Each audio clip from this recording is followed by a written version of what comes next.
Oh, wow. I read 10 books this month, which is astonishing for me. I can't believe it. It's a feat that is comparable to running 5 marathons for me. This is the most I've read in a month. I'm very proud of it, and I hope that you had a great January reading month as well. Hopefully some of these suggestions and recommendations will allow you to read 10, 15, 20, or maybe just even one book in the coming months. Let's get right into it. The first book that I read was The Solace of Open Spaces. This is an autobiography. It's categorized in nature and autobiography.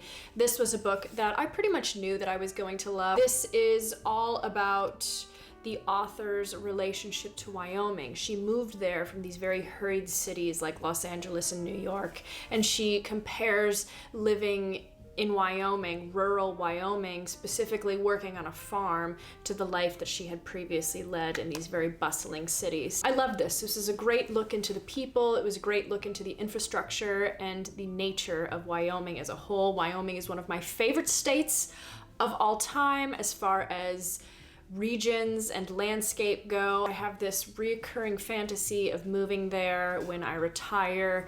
Only in the summertime though. But this was great. I knew I was gonna love it. Really beautiful writing. I have really no complaints about it. I thought that this was a fantastic way to start the year, and I feel like I will revisit this specifically when I'm editing footage from my trip, which is what I'm gonna start to do. You're gonna see that soon. Spoiler! Spoilers. And then after that, well, I should say, I started the new year by finishing an audiobook that I had started in the last year, so long ago. Ooh. Who were we then? You know, totally different people. I'd started listening to Cults. This was based on a podcast that was put together by Max Cutler and a slew of other people. I really liked this, actually. I wasn't familiar with the podcast Cults by any means, but I went into a bookstore in Missoula, Montana, and I saw that they had this book, and I was like, that's right up my alley. I have been really digesting a lot of books about cults. I feel like I could write a thesis on cults. I am totally fascinated by them and how they're able to mimic sincerity and draw people in. This was about 10, 15 different cults that they went into. I would say that these all read like Wikipedia. Nothing really insightful about them that you wouldn't be able to find on the internet, but being able to listen and get all of that information very concisely was really great. A good learning experience for me, I would say. This covers so many different cults from so many different parts of the world. You have some of the infamous ones. You have Jim Jones, you have the Manson family, you have Heaven's Gate, and then you have more of smaller ones that I wasn't necessarily aware of. Well, I should say one of the standalone ones that absolutely horrified me in every single way, shape, and form was the Anthill Kids. I don't suggest looking it up, and I know that I say that, and you know, it makes you want to look it up even more, but that is one of the most disturbing and harrowing stories I've ever heard, and it really upset me to the point where I had to stop listening to this book. If you are fascinated by cults, this is just a very bare bones, all information thrown right at you. It's more about just how the cult started and all about how the cult leaders rose. It doesn't really go into the victims too much. It is just all about the cults. And yeah, that one hurt. That one hurt a bit. Then the third book that I have is The White Tiger. I really was not expecting to pick this up anytime soon. I had purchased this in a thrift store in Montana in the middle of nowhere, knowing that this was a pretty well-received book, and I was like, yeah, I'll pick it up. We'll see where it takes me. And I found myself anticipating waking up in the morning to read this book. The beginning of this book starts with a letter written to this Chinese excellency from this man who calls himself the White Tiger. He is a self-proclaimed entrepreneur, and he is telling his story, fervently telling his story to this individual through a letter. And it begins with him being born into a family of absolutely nothing and slowly making his way into what he is now, what he sees as a very successful individual. Now, there's a murder that happens.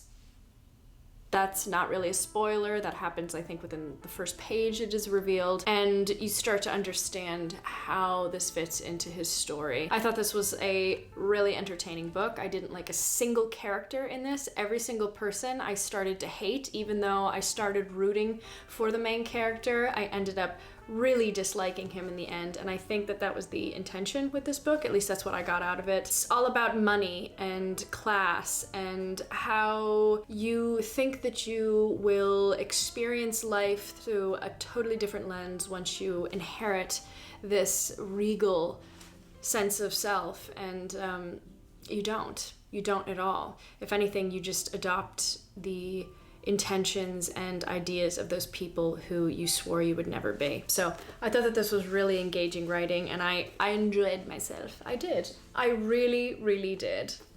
And then I listened to Dog Flowers, which was a memoir. I had wanted to read this for a little while now. This is all about the relationship that the author has with her father, who is the sole surviving parent that she has in her life. It begins with the author finding out that her mother has passed away and having to travel back home and kind of reconstruct the idea of who her mother was. It's all about addiction. Both her mother and father were addicts, and her sister as well did become an addict. And it's all kind of, you know, understanding the trajectory of why the author was able to kind of break out of this mold that seemed inevitable that she would also fall into. I thought it was actually pretty good. It wasn't my favorite. I do think, and it's not because of this book, but I do think that I'm gonna lay off of memoirs for a little bit. They just make me really sad, and I feel like the reason that I had such a good reading month this month was because I was focusing on stories that I could get something out of, even if they were very, very sad books. I just feel like a lot of memoirs are like, oh my God, like they all just feel really tormenting to the soul. Kind of gotta break away from them for a little bit. I gotta do it. I love a memoir, but I gotta break out of it. I read another physical book. This was a book that I picked up, I don't know, sometime last year in the old 2022. And that was I Will Die in a Foreign Land by Kalani Pickart. This is all about the revolution in Ukraine in 2014. This takes 4 individuals and ties their story to being in the epicenter of Maidan and everything that was starting to happen. This was, I thought, a good book. Do I think that it's my favorite book on the subject that I've read? No. I did find myself reading this very, very quickly. I think I wanted a little bit more out of this book. I did think that for someone who wants to learn about what happened in 2014 and what was kind of the catalyst for everything that has now begun, I think that this is a great introduction book. I think it takes it in a very literary fiction spin, and it makes it comprehensible in a way that's not too graphic. I would say my favorite recommended book, if you want to understand any sort of the war that is going on, is The Orphanage by Sergei Zhidane. I think that that is a fantastic novel, incredibly difficult, but so, oh God, just mind-blowingly aware of what is going on. It is also written by a Ukrainian. This isn't written by a Ukrainian, which is, I think, fine. But I thought this was good, you know? I didn't hate this by any means, and I read it really quickly, so I think it's a testament to the way that the story flowed, and it was good. I didn't hate it.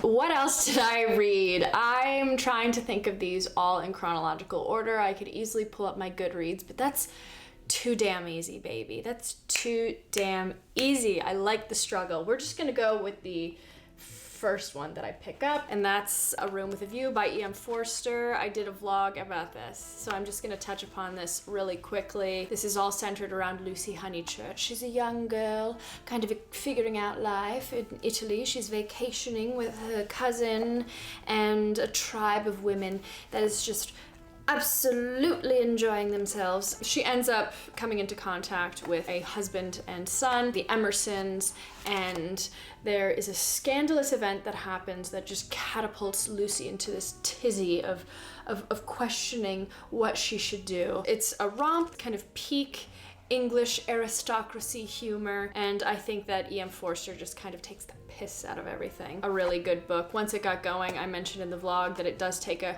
hot second to get boiling, but then once it's boiling, you can put that pasta in, and it's not gonna be al dente. There you go. Then, I'll just say this one because it was the last one that I read in the vlog as well. Just kind of grouped them all together. I read Rogues, which is all about people who broke the mold, I guess, not in a legal way. Not in a way that was right, I would say. It's all about these fringe characters and what made them stand out in their individual fields, what made them so successful at being bad. There was some killers, corrupt business people, investigators, tax evasion in Switzerland, and then there was Anthony Bourdain, which didn't really fit in, but you know, throw them in there, I guess. I thought that this was pretty good. Definitely liked some stories more than the others. This was all essays from the New Yorker that had previously been published, so if you have read the New Yorker and you do think that you are going to be getting something new out of this book, I guess you're not. Didn't hate it. Wasn't a fave, but you know, it was fine. It was fine. It was good. Whatever. It was great. It was great. It was great. Okay. And then I read The Vegetarian.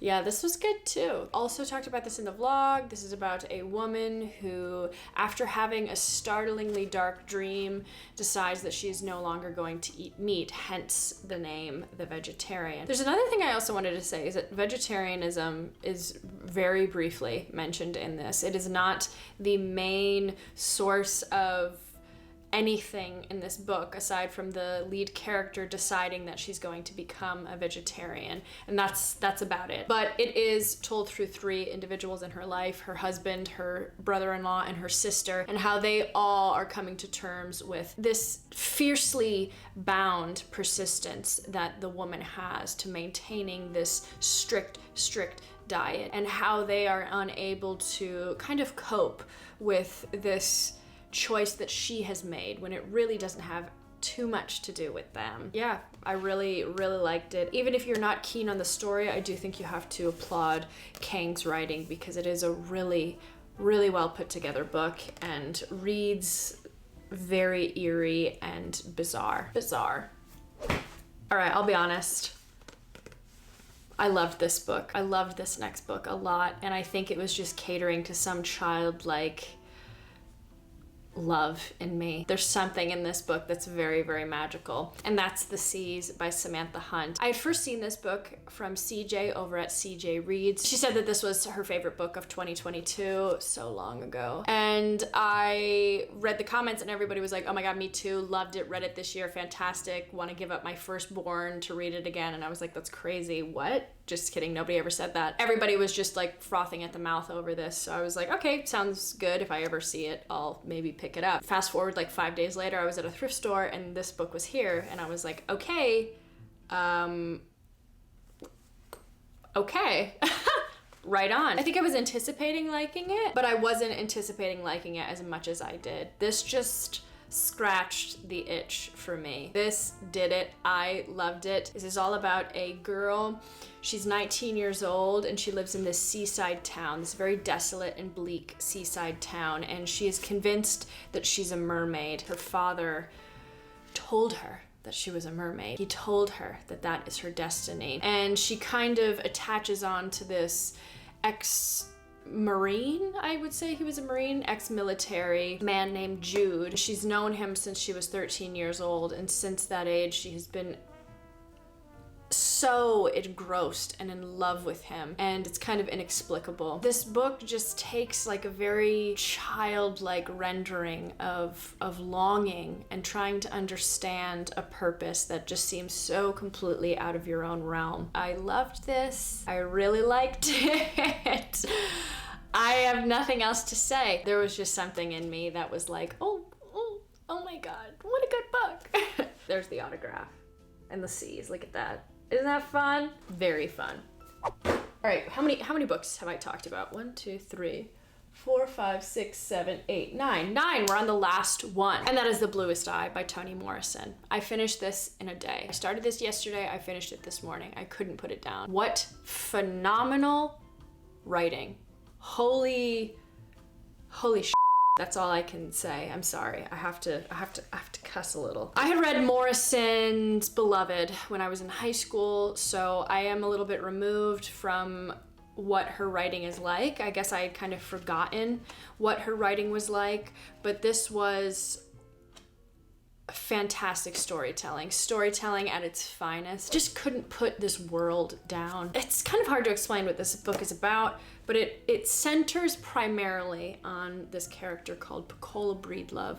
She has been deemed so ugly that she wants to have blue eyes. She thinks that if she has blue eyes, everything will be good. From her, it spawns into everybody else that is touched by her life. You have two of her close, well, not close, but you have two of her girlfriends, the women that live next door, mother, you have her father. All of this history tied together. It's all about race. It's all about the Black American experience. And it's all about persevering through life, enduring a life that seems like it does not want you there. This writing is unbelievable. Every word is intentional. Every scenario is intentional. The characters are breathing on the page with you. Apparently this was Morrison's first book. A lot of her life, if you look at it, it mimics the location, it mimics the motherhood instances. There's really beautiful passages on motherhood and the sacrifices that mothers make in order to try to give some semblance of normality to their children. Blew me away. I could not put it down. I really, really loved the writing in this. And the story. It was fantastic. Guys, that was 10. That was 10 flippin' books. 10 really good books. I didn't have a single book that I was like, save me. Save me now, please. Fantastic reading month. No complaints, no regrets. Let me know the bangers that you read this month. Let me know, just let me know. I'm happy about what I read. You guys are wonderful. You're fabulous. Thank you so much for being here. I will see you in the next video. Bye!